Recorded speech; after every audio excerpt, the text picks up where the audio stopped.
Chapitre 18. Dans la cuisine. Il est temps d'agir, dit grand-mère. Le grand moment est arrivé. Prêt, mon petit? Il était exactement 7h30. Dans la jatte, Bruno finissait sa 4e banane. « Attendez un peu, dit-il. Je n'ai pas fini. »« Non, dit grand-mère, il faut y aller. » Elle le prit fermement dans la main. Je ne l'avais jamais vue aussi tendue et nerveuse. « Je vais vous mettre tous les deux dans mon sac, ajouta-t-elle, mais je laisserai la fermeture ouverte. » Elle fourra Bruno en premier. Moi, j'attendais en serrant bien le flacon.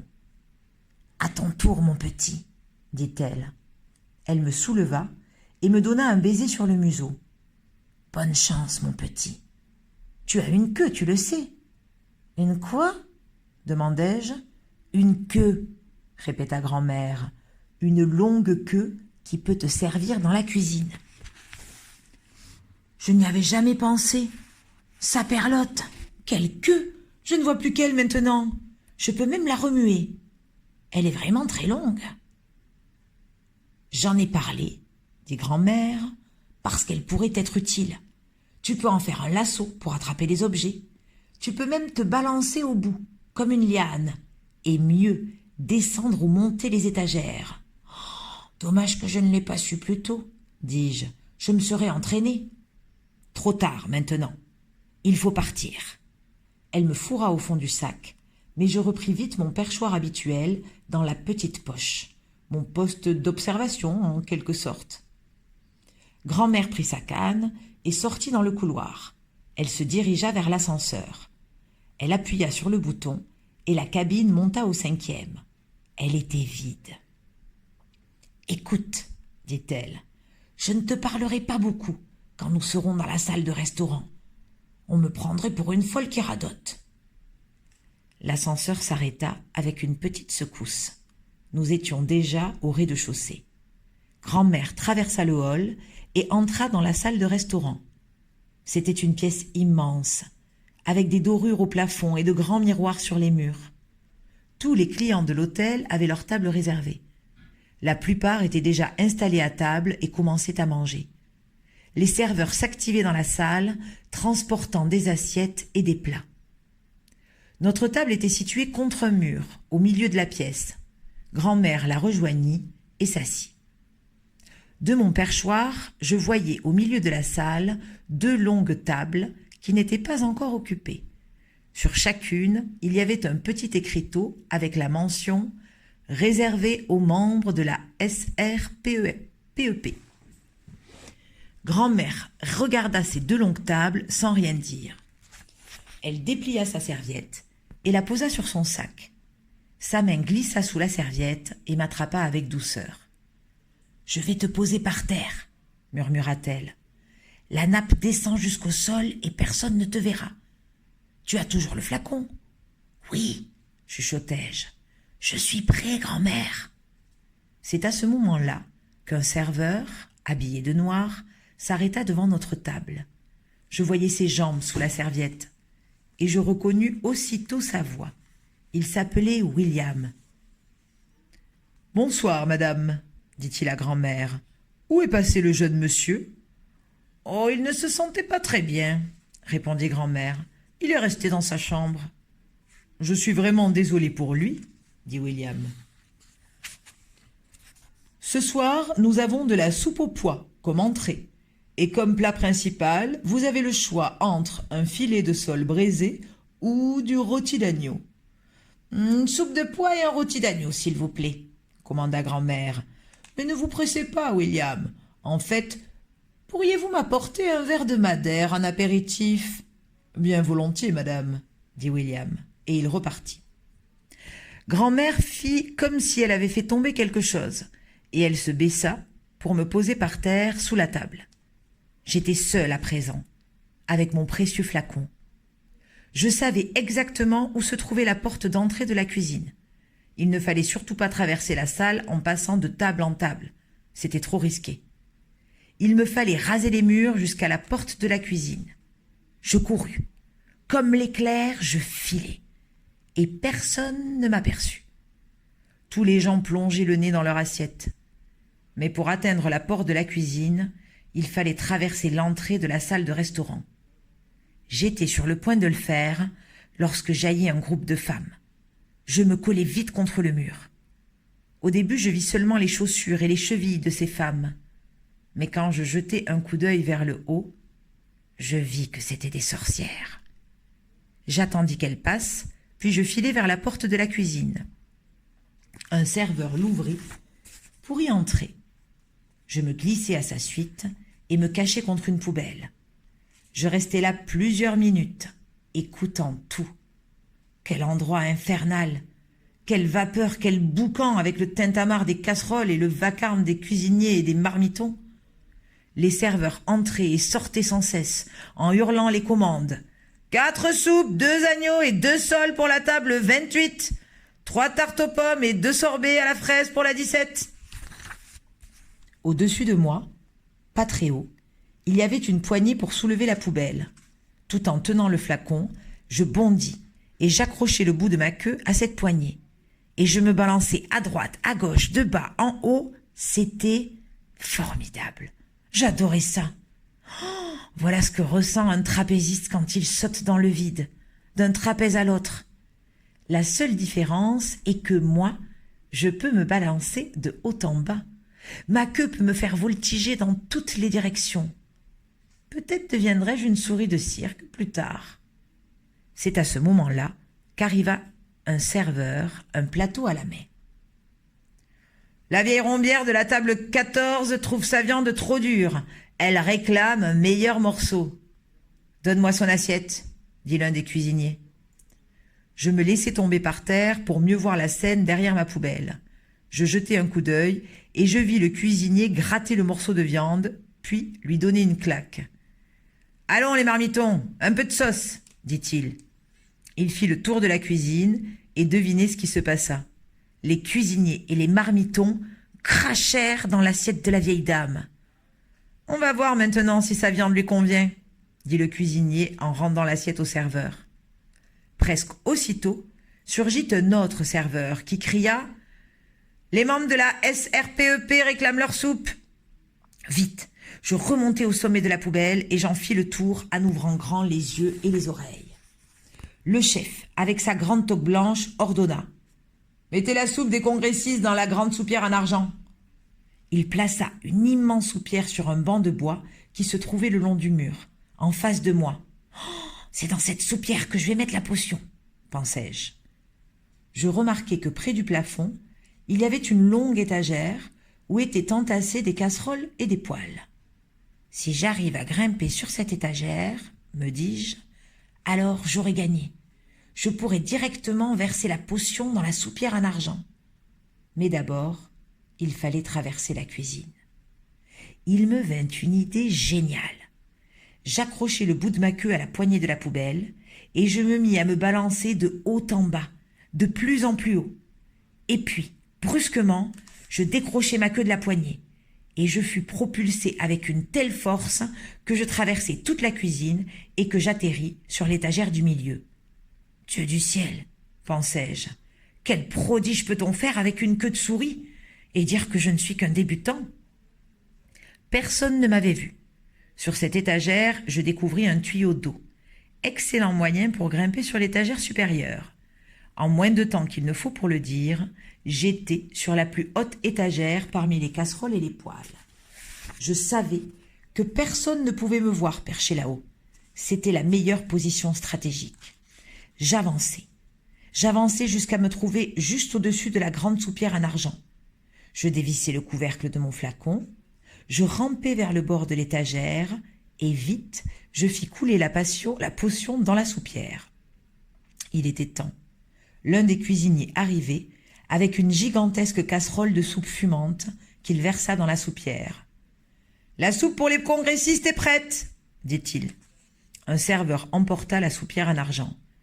Ouf, j'avais réussi. Même si je ne sortais pas vivant de la cuisine, les sorcières auraient toujours goûté à la potion souris à retardement. Je cachai le flacon vide derrière une grande casserole et je pris le chemin du retour. C'était plus facile sans flacon. et je pouvais utiliser ma queue plus aisément. Je me balançais à la poignée d'une casserole, et puis je m'amusais à sauter de poignée en poignée ou tout le long de l'étagère. En bas, les cuisiniers cuisinaient, les marmitons marmitonnaient, les serveurs servaient, les bouilloires bouillonnaient, les casseroles crachotaient. Et moi, je ne pensais qu'à moi. Ça, c'est la vie, mon souriceau. Que c'est drôle de pouvoir voltiger de queue en queue avec ma queue. Je faisais de merveilleuses pirouettes et des bonds de plus en plus prodigieux d'une poignée à l'autre. Je m'amusais tellement que j'avais complètement oublié que tout le monde pouvait me voir dans la cuisine. Les événements se déroulèrent si vite que je n'eus pas le temps d'y échapper. J'entendis un homme s'écrier « Une souris ! Une sale souris !» Je jetai un rapide coup d'œil à l'homme à la toque blanche, et puis je vis jaillir un éclair d'acier. C'était un couteau qui volait. J'eus soudain très mal à la queue et je tombai tête la première dans le vide. Le bout de ma queue avait été coupé, et j'allais m'écraser au sol, à la merci de tous les cuisiniers. « Une souris !» criait-il. « Vite, il faut l'écraser !» J'atterris, rebondis sur le sol et repartis au triple galop. J'étais cerné par de grandes bottes noires qui s'avançaient vers moi. Je réussis à me glisser entre deux bottes et je me mis à courir en zigzag. Les bottes me poursuivaient. Il en venait de partout. « Attrapez-la! Tuez-la! Écrasez-la !» Je poursuivis ma course folle, mais il y avait toujours une botte noire devant moi. Ne sachant plus que faire, je grimpai à l'intérieur d'une jambe de pantalon et je me cramponnai à la chaussette. « Oh là! Hé !» cria l'homme. « Elle remonte dans ma jambe de pantalon! Je l'aurai cette fois! Je vais l'assommer !» Les mains de l'homme commencèrent à frapper fort sur la jambe de son pantalon. Si je ne voulais pas finir écrasé, il me fallait agir très vite. Il n'y avait qu'une seule sortie possible, et elle était là-haut. Je plantai mes petites griffes dans les mollets poilus de l'homme, et je commençai l'ascension de sa jambe. Le genou, la cuisse... « Oh là! Et là !» cria l'homme. « Elle remonte dans mon pantalon !» J'entendis les autres cuisiniers hurler de rire, mais je peux vous promettre que je ne riais pas. Je grimpai pour sauver ma vie. L'homme continuait à donner des coups à son pantalon, et il sautillait comme s'il était sur des charbons ardents. Bientôt, j'atteignis le sommet de la jambe du pantalon, et je ne voyais pas d'issue. « Au secours !» criait l'homme. « Elle tombe tout autour de mon caleçon. Va-t'en, sale souris ! Quelqu'un peut-il m'aider à la faire sortir ?»« Enlève ton pantalon, imbécile !» cria quelqu'un. « Enlève aussi ton caleçon et nous l'attraperons. » J'étais entre les deux jambes du pantalon, près de la fermeture éclair. Il faisait noir et chaud. Je ne pouvais pas rester là. La seule issue était de dégringoler l'autre jambe. Je me laissai tomber et me retrouvai à terre. J'entendais toujours le stupide cuisinier crier « Elle est dans mon pantalon! Va-t'en, sale souris! Aidez-moi, s'il vous plaît, aidez-moi, elle va me mordre !» Je jetai un rapide coup d'œil sur les cuisiniers. Tous réunis, ils riaient aux éclats, et aucun ne fit attention au souriceau brun qui fila et plongea dans un sac de pommes de terre. Je me cachai en retenant mon souffle. « Elle était là! Je vous jure qu'elle était là !» criait l'homme. « Vous n'avez jamais eu une souris dans votre pantalon, vous ne savez pas ce que c'est. » Le fait qu'une petite créature comme moi ait provoqué une telle agitation parmi un groupe d'adultes me réjouissait fort. Je ne pus m'empêcher de sourire malgré ma douleur. Je restai dans ma cachette jusqu'à ce qu'il m'ait complètement oublié. Puis, je me mis à ramper parmi les pommes de terre, et prudemment, j'avançai le museau hors du sac. J'aperçus le serveur qui était entré après moi. « Hé les gars !» s'exclama-t-il. « J'ai demandé à la vieille rombière si la nouvelle tranche de viande était moins dure, et elle m'a répondu qu'elle était délicieuse. Elle a même ajouté qu'elle trouvait la sauce succulente. » Je devais quitter cet endroit dangereux et retourner auprès de grand-mère. Une seule issue, la porte de la cuisine. Il me fallait traverser la pièce et franchir la porte sur les talons d'un serveur. Je restai tranquille en attendant le moment propice. Ma queue me faisait terriblement mal. Je la recourbai pour regarder les dégâts. Environ 5 centimètres manqués et je saignais beaucoup. Un serveur transportant plusieurs assiettes de sorbet à la fraise en équilibre se dirigea vers la porte de sortie. Il avait une assiette dans chaque main et 2 sur chaque bras. Il ouvrit la porte d'un coup d'épaule. Je bondis hors du sac de pommes de terre, traversai la cuisine d'un seul trait et sur ma lancée, la salle de restaurant. Je m'arrêtai enfin sous la table de grand-mère. Comme j'étais content de retrouver les bottines noires démodées de grand-mère, avec leurs boutons et leurs lacets, je remontai sur ses genoux. « Coucou grand-mère » murmurai-je. « Je suis de retour, j'ai réussi. J'ai versé toute la potion dans la soupe des sorcières. »« Bravo, mon petit » chuchota-t-elle en me caressant de la main. « Elles sont justement en train de manger leur soupe. » Soudain, elle s'arrêta. « Mais tu es blessé ?» murmura-t-elle. « Que t'est-il arrivé ?»« Un des cuisiniers m'a coupé la queue avec un couteau, » répondis-je à voix basse. « Ça fait horriblement mal. Laisse-moi regarder. » Elle baissa la tête et examina ma queue. « Mon pauvre petit, » murmura-t-elle. « Je vais bander ta queue avec mon mouchoir. Cela t'empêchera de saigner. » Elle sortit un petit mouchoir de dentelle et elle fit un bandage au bout de ma queue. « Ça ira comme ça, » dit-elle. « Ne pense plus à ta blessure. Tu as vidé tout le flacon dans leur soupe. »« Jusqu'à la dernière goutte, » dis-je, « et j'aimerais bien assister au spectacle. »« Oui, » dit-elle. « Mon sac est sur ta chaise à côté de moi. Je vais t'y remettre et tu pourras regarder à loisir. Mais attention à ne pas te faire remarquer. Il y a aussi Bruno, mais tout ceci ne l'intéresse pas. Je lui ai donné un petit pain et ça l'occupe. » Sa main se referma sur moi, et je me sentis soulevée et transportée dans son sac. « Salut Bruno » dis-je. « Succulent, ce petit pain » dit-il, toujours blotti au fond du sac. « Mais j'aurais quand même voulu un peu de beurre. » Je repris ma position favorite. Je voyais les sorcières assises à leur table au milieu de la salle. Elles avaient fini leur soupe et les serveurs enlevaient les assiettes. Grand-mère avait allumé un de ses dégoûtants cigares et rejeté la fumée autour d'elle. Près de notre table, les clients bavardaient tout en se régalant. Il y avait des gens âgés qui avaient besoin d'une canne pour marcher et de nombreuses familles, le père, la mère et les enfants. C'étaient des gens riches. Il fallait l'être pour séjourner à l'hôtel Magnificent. « La voilà, grand-mère, » murmurai-je. « C'est la grandissime sorcière. »« Je sais, » chuchota grand-mère. « C'est la toute petite en robe noire, assise au bout de la table la plus proche. »« Elle peut te tuer, » murmurai-je. « Elle peut tuer n'importe qui dans cette salle avec son regard fulgurant. »« Attention, cache-toi, » dit grand-mère. « Le serveur se dirige vers notre table. » Je plongeai la tête dans le sac et j'entendis William dire « Votre rôti d'agneau, madame. Et comme légumes, que préférez-vous? Des petits pois ou des carottes ?»« Des carottes, s'il vous plaît, » dit grand-mère, « mais surtout pas de pommes de terre. » Le serveur servit les carottes. Il y eut un petit silence, puis grand-mère murmura « Ça va, il est parti. » Je sortis mon museau du sac. « Je suis sûre que personne ne remarque mon museau, » murmurai-je. « Oui, » répondit-elle, « je pense que tu as raison, mais je dois te parler sans remuer les lèvres. »« Tu le fais très bien, » dis-je. « J'ai compté les sorcières, » ajouta-t-elle. « Elles ne sont pas aussi nombreuses que tu le pensais. C'était juste une impression, n'est-ce pas, quand tu avais dit qu'elles étaient 200 ? » « Oui, il me semblait, » dis-je.